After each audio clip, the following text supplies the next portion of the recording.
Hello mga ka-inside, narito naman ang mainit-init na balita ngayon sa PBA. Quentin Melora Brown ayaw magpa-drop sa PBA at Mikey Williams hindi nga maglalaro sa Converge sa PBA playoffs.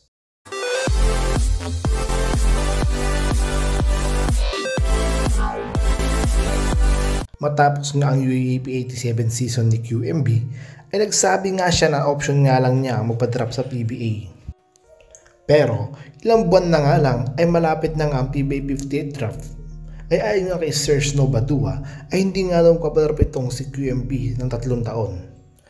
Wala namang sinabi si Sir Snow kung nakakuha nga ng offer itong si QMB sa overseas. At sa papatuloy naman ang ating balik sa PBA ay itong bagong player nga ng Converge na si Mikey Williams ay hindi nga raw maglalaro sa PBA playoffs. Ayon nga sa Inquirer Sports ay baka nga malawang maglaro itong si Mikey sa Converge ngayong PBA playoffs. Ayon nga ito sa may coach nilang si Coach Franco Atienza. Ilang beses nga daw nila itong ni-reach out si Mikey pero wala pa rin daw itong sagot sa kanila. Kaya dagdag pa nga ni Coach ay hindi nga daw nila alam kung makakasama pa si Williams sa PBA playoffs na roster nila. Kayo mga ka-inside, naniniwala ba kayo maglalaro si Mikey Williams sa Converge? Pag-usapan nga po natin yan sa baba.